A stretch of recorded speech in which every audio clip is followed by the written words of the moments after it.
I had been queen for less than 2 months the first time they threatened to dethrone me. Oh, welcome to Hot Topic. So today's hot topic. This morning when I woke up, or actually last night before I went to sleep, and I slept like late last night, I saw what happened to Miss India. So they apparently dethroned her, and of course I went to sleep, so I didn't really look into what happened. And I'm Filipino. I grew up in the Philippines, and pageantry is a big part of, I would say, not day to day, but when there is a pageantry like Miss Universe, Binibining Pilipinas, MGI, that is something that a lot of people would actually stop and would actually watch, right? Stop what they're doing and would actually watch. And I've been also, when I was going to university, I went to school with several, candidates for Miss Universe, and I know several of them as well. So it's really a huge part, and we are big fans of this pageantry. So when you see this chaos going on, or exposés and scandals going on, you kind of go, what's going on? And I did see some people too commenting on the internet, and some content creators already made hours and hours of contents about what happened to Miss Rachel Gupta. I had the opportunity to watch a video of her, and it's heartbreaking, right? It's heartbreaking because, again, I can only imagine what she is going through. And yes, we know there is always going to be two sides of the story. There is that side of Miss Rachel Gupta, the side of MGI, and also the truth in the middle, right? And sometimes they do overlap. And we're not going to say, and we're not going to disregard anybody's feelings. But going back to the history of MGI, especially for 2024, it was such a controversial year for MGI. It started with Miss Myanmar, at least for 2024, right? It started with Miss Myanmar Thay. I think her name was Thay. And her emotional breakdown during that crowning ceremony that they had, again, was very disheartening. And you say whatever you say about the contestant, but that is her experience. Okay. Sometimes again, of course, when the ladies get into this pageantry world, all we see is just what they want us to see, the beauty of it, but you don't know, again, what's going on behind the scenes, right? What's being promised to them, what they are being told, and things like that. And sometimes they do tend to have lots of expectations. And just like on this instance, Miss Rachel Gupta was actually saying something about not seeing the money that was supposed to be in her contract. Like, she knew at the time when she won and she signed the contract that the overall money will be given after the end of her term, but that she's supposed to get some Dollars are monthly in stipend. Thai baht, So let's take a listen. and my parents like this is so embarrassing, but I expected after I won that I'd be able to support myself financially, like with the prize money and everything. It's like a dream come true. And obviously you don't try and win for the prize money, but it like adds to it that, yeah, you've won something really big. And it's only after I won that I realized, like, their contract says that the prize money will be paid, like, in its entirety at the end of your reign. And before that, there's only like a monthly stipend of a small amount, And I was paid my monthly stipend for just the first month, okay, just for the month of November. And they didn't pay me at all after that. And it's so embarrassing. Like, every time I had to go there, like, I would ask, my parents. So I can only imagine what Miss Rachel Gupta felt having to ask money from her parents after winning Miss Grand International. You are here thinking that, oh, I won this big pageantry title, right? And now I'm financially stable. But she's not. And so she had to ask money from her parents. So it's really different from when you get a job, an actual job, and you know right then and there, before you even start or before you even apply, they'll tell you, okay, the salary requirement for this job is, let's say, 100,000 a year. And so then you kind of go, okay, do I take it? Should I not take it? Or should I take it? So that's up to you. But it's presented ahead of time. And you look at the job description sounds like the job that you want, and the salary sounds like the money that you want, and so you take it, right? And then 6 months down the road, you go, this is not what I said. This is not what you told me I'm gonna do. I currently I'm a nurse, and I currently work as part of a marketing team, and I have another guy on the side that I work with, right? And he would say, this is not what they told me I was gonna do. I need more money to do this, and I need more money to do that. And I was like, oh, guess what? If I would ask for more money for everything that I do, then I'll be so rich, right? Of course, in the real world, that's not what it is. But those expectations sometimes could hurt you too, right? Especially if you expected too much on this job and it's not being given to you, or that you sign a contract and they said they're going to give you a penthouse and they're going to give you this money, and or whatever, right? Or whatever pay and incentives and stipends that you're supposed to get, and you're not going to get it. It will really, truly be heartbreaking for one. So anyways, in front of you is Nawat Itsaragrisil. Itsaragrisil. I don't know if I said that correctly. But he is the president of MGI. MGI, again, is Miss Grand International. And it looks like, now that I'm looking at it, he is also the vice president of MU, Miss Universe Asiana. And I thought for some reason they are competitions, but I guess they're not competition, right? And this is how he looks like. That's probably bigger. The other picture was bigger. That one there is bigger. And he is getting lots of course, lots of nasty comments right now. And this is the owner. The one on the brown coat is the owner of Miss Universe. I'm not sure how much she got Miss Universe for, but I believe she's now the owner of Miss Universe. It started 2022, I would say, or 2023, but sometime after the COVID, if I'm not mistaken. Please do your research. But the other part of the story is this lady. Her name is Teresa Yubhayo Chaivisut. Okay, and she is apparently the Chief Operations Officer, COO of Miss Grand International. Okay, so they call her Mommy Teresa, and they call him Daddy Nawat. Well, she's a pretty good-looking lady, though, I have to say. Oh, and look, they also have another picture here with the owner of Miss Universe. So it looks like they are now in collaboration. And this is Engfa. Engfa is the first runner-up Miss Grand International 2022, and I'm such a big fan of Engfa. Sometimes they call her Papa Engfa. I'm not sure if she is, gay, or I don't know, lesbian. I don't know.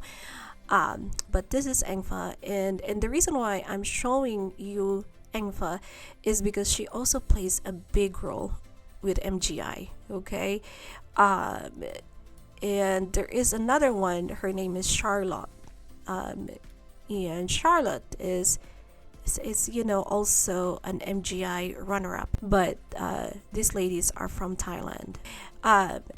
And one of the things that I noticed when I started following Engfa and Charlotte is that they are always doing some TikTok TikTok videos of selling something.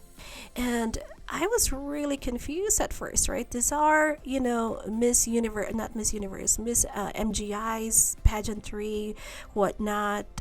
Is this their business? I don't know what's going on. I was really confused. Is this just for fun? But it looks like they are selling something. And this is from Tiff Sub, by the way. I'm not subscribed to her.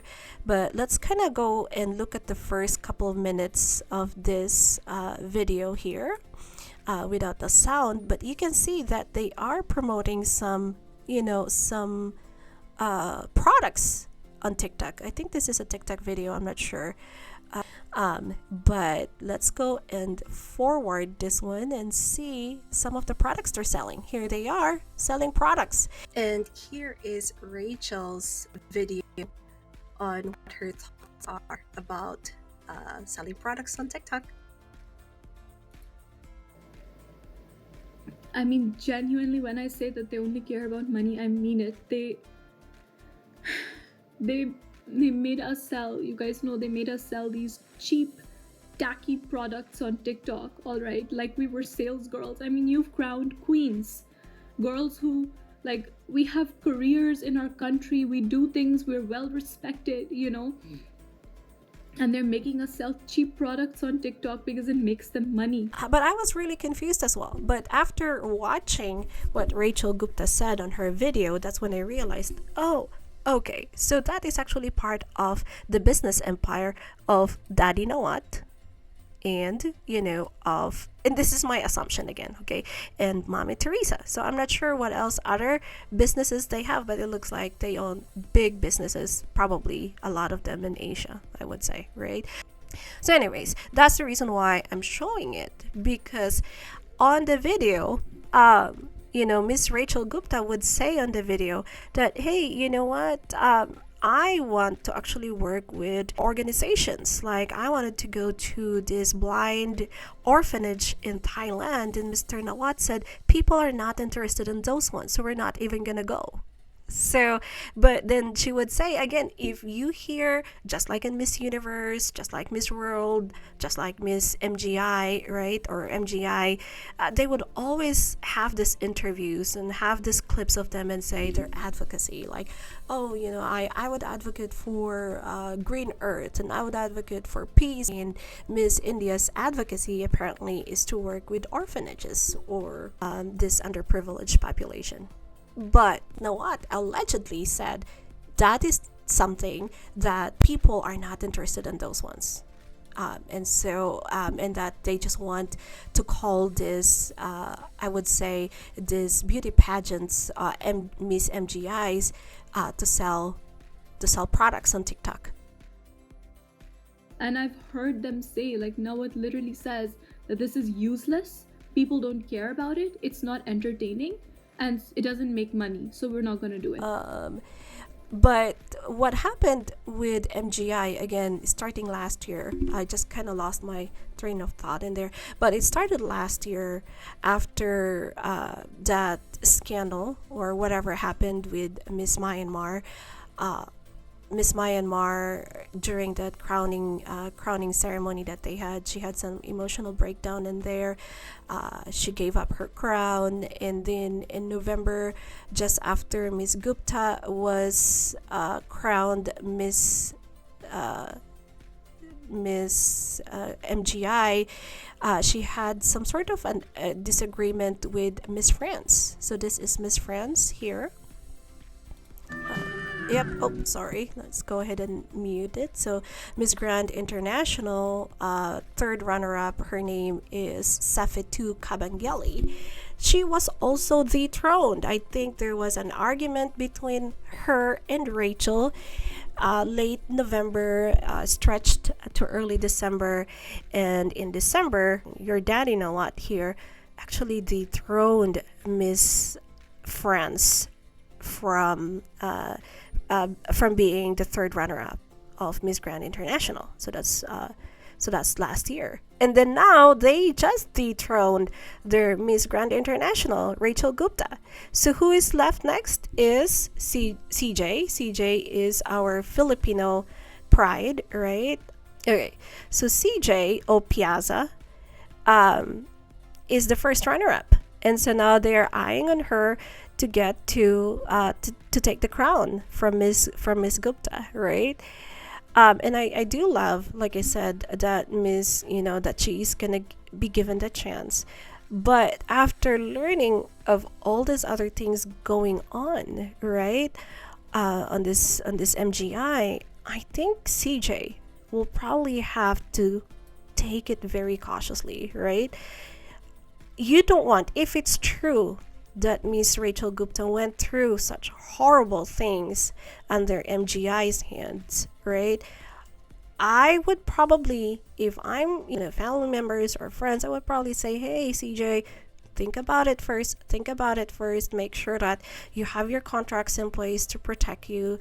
Make sure that they say that they deliver on their promises. But it looks like everybody is eyeing on CJ to take the crown, to take over the crown.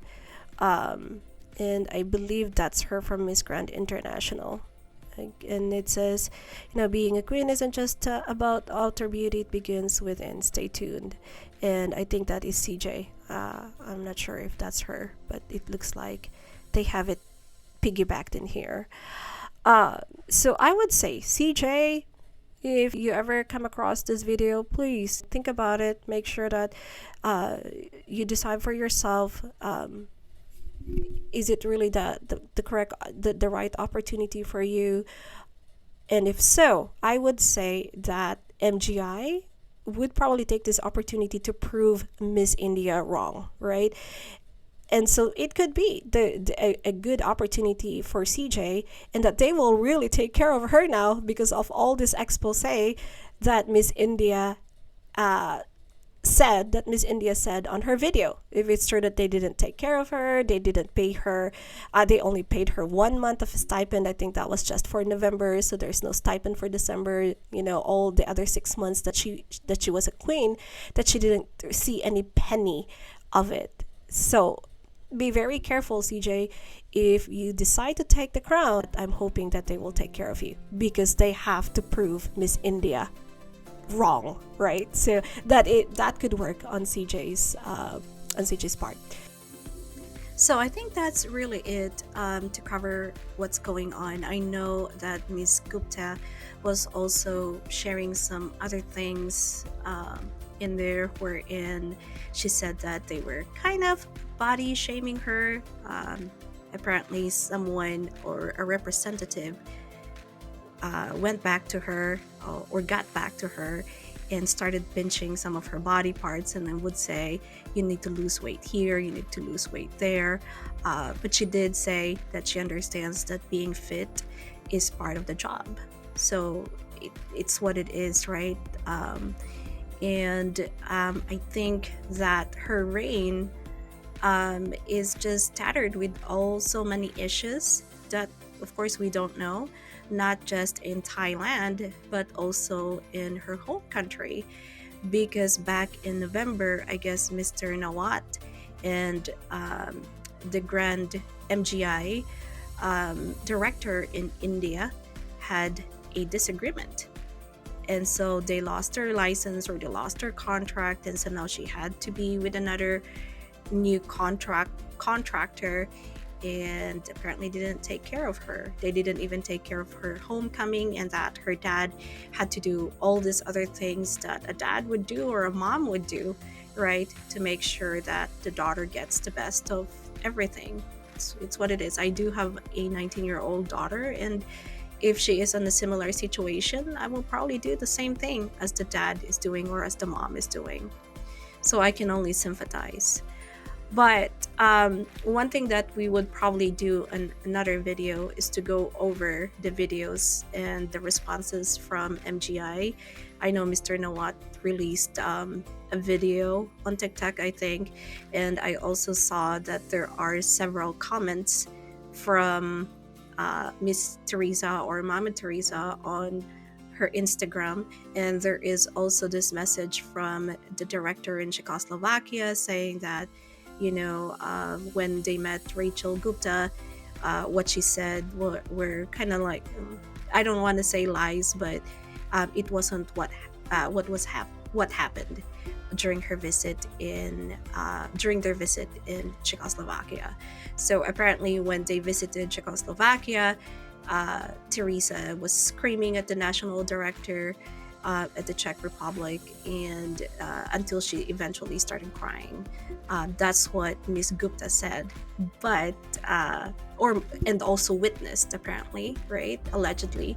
But now the national director at the Czech Republic is saying, no, that did not happen. So again, there is the truth in between two coins, right? Someone is definitely not telling the truth here. Someone said, yes, she cried, and someone said, no, I did not cry. So who is to be believed, right? If I'm being paid for my job, sometimes they ask me to say, hey, don't say it. I'm probably not gonna say it too, right?